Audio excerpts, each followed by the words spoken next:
वालेकुम रहमतुल्लाहि व बरकातुहू। क़यामत में आदमी के बदन से, उसके हाथ पाँव से भी सवाल होगा कि हर हिस्सा बदन ने क्या क्या नेक काम किए और क्या क्या नाजायज़ और बुरे काम किए। कुरान पाक में होता है इस जगह एक ज़िक्र आता है कि हुज़ूर सल्लल्लाहु अलैहि वसल्लम का इरशाद है, यौम तशहदु अलैहिम अलसीनतुहुम व ऐदीहिम, जिस रोज़ उनके ख़िलाफ़ गवाही देंगे उनकी ज़ुबानें और उनके हाथ और उनके पाँव और उनके कामों की, यानी गुनाहों की जिनको ये करते थे। दूसरी जगह इरशाद है, वयौम युहशरू आअदुल्लाहि इलन्नार।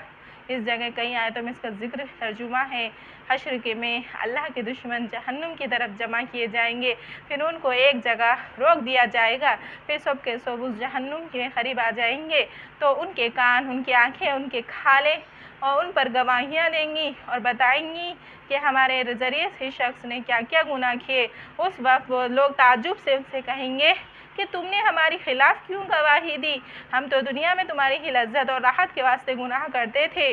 वो जवाब देंगे कि हमको इस पाक अल्लाह ने गवाही अताई की, जिसने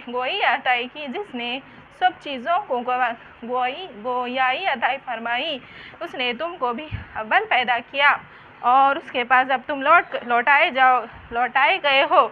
एक हदीस में है कि क़यामत के दिन काफिर बावजूद एक अपनी बदअमलियों को जानता होगा फिर भी इनकार करेगा, मैंने गुनाह नहीं किए। इससे कहा जाएगा कि ये तेरे पड़ोसी थे, तुझ पर गवाही देते हैं। वो कहेंगे कि ये लोग दुश्मनी से झूठ बोलते हैं। फिर कहा जाएगा तेरे अजीज़ अक़ारिब गवाही देते हैं, वो उनको भी झुठलाएगा तो उसके अज़ा को गवाह बनाया जाएगा।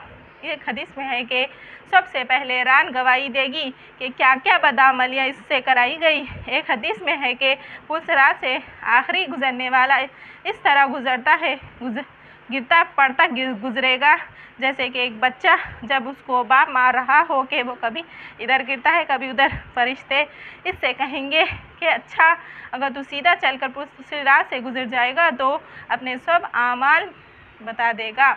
वो इसका वादा करेगा कि मैं सच सच बता दूंगा और अल्लाह की इज़्ज़त की कसम खाकर कहेगा कि कुछ नहीं छुपाऊंगा।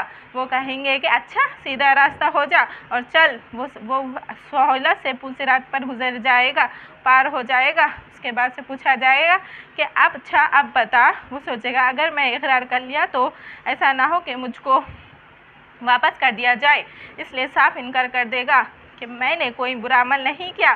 फरिश्ते कहेंगे कि अच्छा, अगर हमने गवाह पेश कर दिए तो वो इधर उधर देखेगा कि कोई आदमी आसपास नहीं, उसको ख्याल होगा कि अब गवाह कहाँ से आएंगे, सब अपने अपने ठिकाने पहुँच गए, इसलिए कहेंगे कि अच्छा लाओ गवाह। तो इसके आज़ा को हुक्म किया जाएगा, वो कहना शुरू कर देंगे तो मजबूरन उसको इकरार करना पड़ेगा। वो कहेगा कि बेशक अभी और भी बहुत से मोहल्लिक गुनाह बाकी बयान करना बाकी है।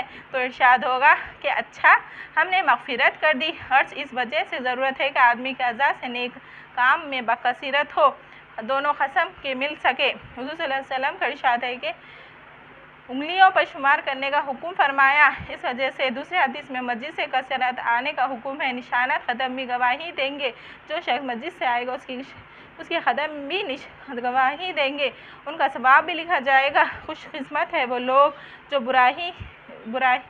जिनके लिए बुराई गवाह कोई भी ना हो, गुनाह किए ही ना हो या तौबा वगैरह से माफ़ हो गए हो सैकड़ों गुनाह। हमें चाहिए कि अल्लाह ताला से दुआ करें कि क़यामत तक हमें कोई गुनाह ना